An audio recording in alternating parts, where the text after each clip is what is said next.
of India and China are expected to hold a crucial meeting on Monday to find ways to diffuse tension along their contested border in the Ladakh region. Both countries have deployed tens of thousands of troops in the high-altitude border area after accusing each other of trespassing into their territory. Our correspondent, Ambarasan Netarajan, explains why the meeting is so eagerly awaited. Indian military trucks moving slowly across the Himalayan mountains.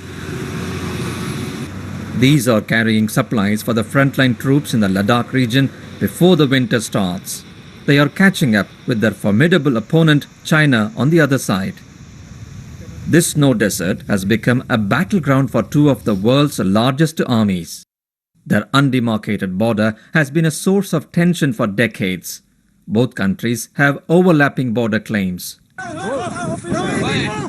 The dispute has led to scuffles, and in June, a violent brawl erupted that resulted in the deaths of 20 Indian soldiers and an unknown number of Chinese casualties. The danger of yet another flare-up has not subsided. My fear is, unless a disengagement takes place, unless troops separate themselves, move away from each other, there is a real chance that some local incident could spiral out of control.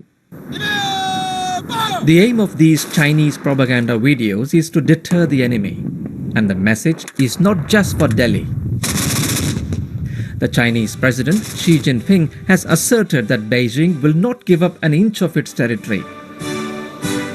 In Beijing, the view is that the provocation comes from Indian side, especially India has intensified infrastructures, buildings along the Indian-China border. We do have differences, but we should not look at each other as threats. Indian media says China has already occupied a large chunk of territory in Ladakh. Despite the setback, the Indian government has been putting up a brave face. Our armed forces have undertaken necessary deployments in these areas to counter the actions of China. The two nuclear weapon states have been locked in a tense struggle to gain military advantage in one of the most inhospitable terrains. And there is a deep mistrust between the two armies. Apart from matching China's deployment, India also faces the daunting task of maintaining thousands of troops in a region where the temperature can dip below -30 degrees in winter. Countries in the region are closely watching the current standoff. For the moment, India and China are not willing to stand down. If a conflict erupts, its vibrations could be felt beyond the region. Anbarasan Netarajan, BBC News.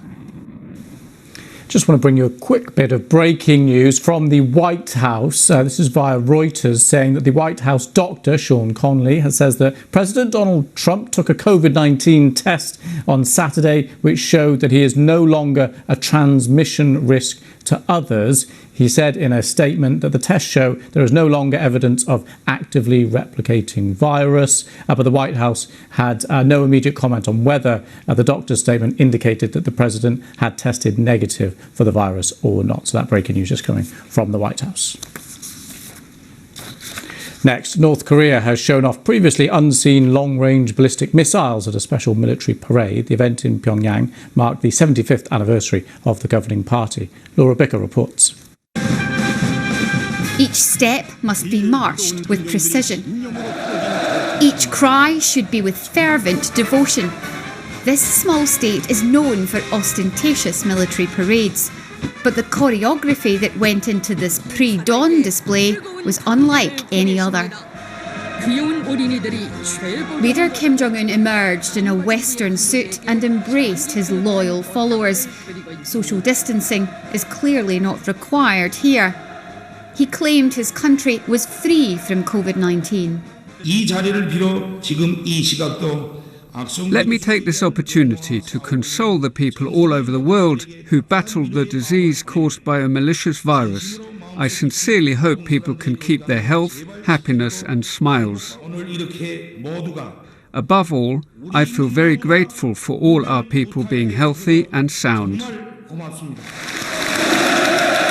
His people must prove their loyalty, but even the supreme leader admits This year has brought them more hardship. Border closures to prevent the coronavirus means North Korea is more cut off from the world than ever before. And these soldiers have spent months clearing up after destructive typhoons. But the show must go on, and North Korea had a point to prove.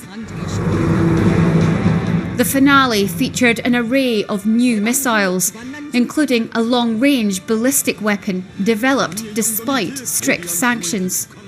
"We are strong," they shout, despite this country's obvious struggles. Donald Trump once said he had solved the nuclear crisis with North Korea. This parade is proof that he has not, and instead, the state has improved its nuclear arsenal. Laura Bicker, BBC News in Seoul. Tennis